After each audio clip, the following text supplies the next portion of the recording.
সামনেই আসছে গরমকাল।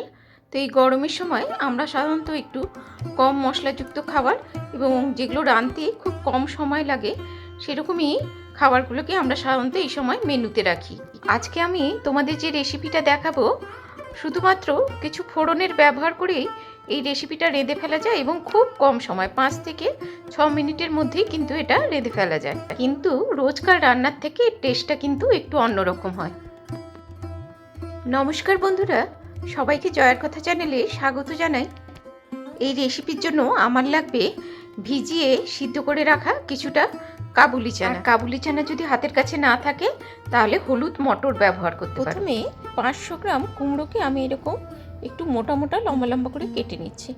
এরপর একটা প্যানে আমি 2 চামচ মতো তেল দিয়ে প্রথমে আমি 1 বড় চামচ কিছুটা সরষা দিয়ে দিব আর কিছুটা কাঁচা লঙ্কা কুচিয়ে এখানে আমি ফোড়ন দিয়ে দিলাম। এবারে খুব সুন্দর গন্ধ উঠলে এখানে আমি অল্প একটুখানি হিং দিয়ে দিলাম। ওই ধরো 1/4 স্পুন আমি হিং দিয়েছি। এখন হিংটা একটু নাড়াচাড়া করে নিয়ে আমি বেশ কিছুটা কারি পাতা এখানে দিয়ে দিচ্ছি।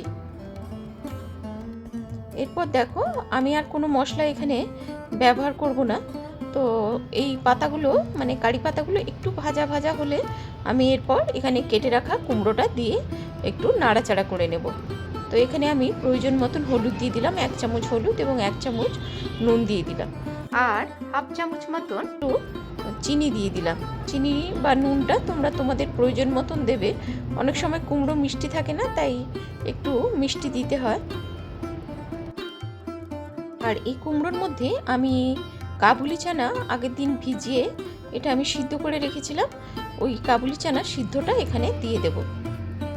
কাবুলি চানার সঙ্গে কুমড়োটা একটু নাড়াচাড়া করে মিনিট 2 ঢাকা দিয়ে রাখলেই কিন্তু কুমড়োগুলো মোটামুটি ভালোভাবে সিদ্ধ হয়ে যাবে। মাঝে একবার নাড়াচাড়া করে আমি আবার একবার ঢাকা দিয়ে দিলাম। এখানে কুমড়ো আমার প্রায় 90% সিদ্ধ হয়ে গেছে। এই সময় আবার একটু নাড়াচাড়া করে আমি কিছুটা নারকেল কোড়া এখানে দিয়ে দিলাম। মানে একটা ছোট নারকেলের আধা অংশ এখানে আমি ব্যবহার করব। নারকেলটা কুড়িয়ে এর মধ্যে দিয়ে আবার একটুখানি নাড়াচাড়া করে মিশিয়ে নেব, দিয়ে আবার মিনিট খানেক একটুখানি ঢেকে রাখবো। চাইলে এখানে সামান্য একটু জল ব্যবহার করতে পারো, এটা কিন্তু একদম মাখা মাখা হবে। তো দেখো এইভাবে এবারে একটুখানি সব কিছু মিশিয়ে নিলেই আমার কিন্তু এই কুমড়ো কাবুলি চানার তরকারি তৈরি হয়ে যাবে। তো দেখতে পেলে সামান্য কিছু ফোড়ন ব্যবহার করে খুব অল্প সময় কিন্তু আমার এই রেসিপিটা তৈরি হয়ে গেল। গরমকালে এইরকম হালকা মশলাযুক্ত খাবারগুলোই খেতে বেশি ভালো লাগে এবং শরীরের পক্ষেও ভালো। রেসিপি ভালো লাগলে লাইক, কমেন্ট ও শেয়ার করে দিও। আর এরকম সহজ সরল রেসিপি দেখার জন্য আমার চ্যানেল জয়ার কথাকে সাবস্ক্রাইব করে দিও। কুমড়োর এই রেসিপি রুটি, পরোটা, ভাত সবার সঙ্গেই কিন্তু খেতে ভালো লাগবে। আমি তো এখানে একটু লুচির সঙ্গে টেস্ট করছি, তবে সকালবেলায় গরম গরম রুটির সঙ্গেও কিন্তু এটা খুব ভালো লাগে। আজ এই পর্যন্তই। সবাই ভালো থেকো, সুস্থ থেকো আর এতক্ষণ সাথে থাকার জন্য অনেক অনেক ধন্যবাদ।